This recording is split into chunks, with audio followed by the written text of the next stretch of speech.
fashions in the whole world, Nazil in the Middle Europe. కాబట్టి ప్రపంచం అంతట్లో కూడా చాలా రమ్యమైనటువంటి దేశము, ఫ్యాషన్లకి చాలా పేరుగాంచిన దేశము ఐరోపా ఖండంలో ఉన్నటువంటి దేశము. It is known as France. దాని పేరు France. And there are a couple of parents living there. అక్కడ ఇద్దరు తల్లిదండ్రులు జీవిస్తున్నారు. And they had a son who is one among the 5 of their offspring. వారికి ఒక కుమారుడు ఉన్నాడు. 5 వారికి ఉన్న సంతానంలో ఆయన ఒకడు. They were what's it called, rich family. వారు చాలా ధనవంతులైన కుటుంబము. In those days they had horses as a transporting facility. ఆ దినాల్లో వారికి వాహనాలుగా వారు గుర్రాలను ఉపయోగించేవారు. And they were traveling. Once the father and son are traveling, ఓసారి తండ్రి కుమారుడు అలాగన ప్రయాణం చేస్తున్నారు. on their horseback, వారు గుర్రపై సవారీ చేస్తున్నారు. the father is a born again believer, but son is not. తండ్రి ఏమో తిరిగి జన్మించినటువంటి విశ్వాసి, కుమారుడు కాదు.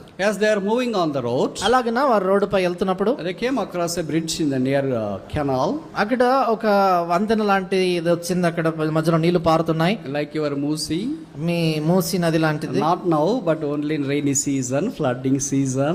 ఇప్పుడు కాదు, వర్షాకాలంలో వరదలు వచ్చిన సమయంలో. So really, as a father has crossed that bridge, ఇప్పుడు తండ్రి ఆ వంతెన దాటాడు. but as son is crossing the bridge, కుమారుడు వంతెన దాటుతుండగా the horse was confused because of the heavy flow of the water. ఆ నీళ్లు చాలా వేగంగా ఎక్కువగా పారుతున్న కారణం It చేత rammed into the water. ఆ యొక్క గుర్రము అయోమయంలో నీటిలో పడిపోయింది. This son doesn't know how to swim. ఈ కుమారుడికి ఎలా ఈతలో He's తెలియదు. about to die there. ఆడు చనిపోబోతున్నాడు. Then his father was crying for his son.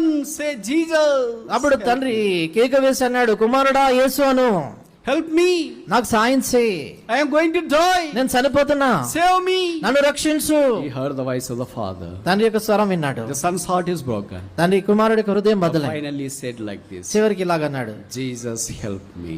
Yesu సహాయపడు, Jesus save me. యేసు నాకు సహాయపడు. But immediately, వెంటనే without his knowledge, ఆయన తెలియకుండానే and the horse that fell into the water, flowing waters, jumped out of the water. ఆ యొక్క పారుతున్నటువంటి నీటిలోనికి దూకినటువంటి గుర్రము వెంటనే నీటికి వెలపలికి And దూకేసేసింది. he was miraculously saved. ఆశ్చర్యకరంగా ఆయన తప్పించబడ్డాడు. He received Jesus Christ. యేసు ప్రభువుని అంగీకరించాడు. He started to study well. ఆయన బాగా చదవడం మొదలు పెట్టాడు. And he kept Jesus as his helpline and a helper. ఆయన తన జీవితంలో యేసు ప్రభువుని హెల్ప్ లైన్ గా సహాయకుడిగా In all పెట్టుకున్నాడు. his tough situations, ఆయన- Jesus was his help. ఆయనకున్న కష్ట పరిస్థితులన్నిటిలో యేసుని తన సహాయంగా పెంచుకున్నాడు. He put that verse right over there. Jesus my protector. ఆయన ఆ వచనాన్ని తన ఎదుట ఎప్పుడు పెట్టుకున్నాడు, యేసు నన్ను కాపాడేవాడని. On the back side, that caption is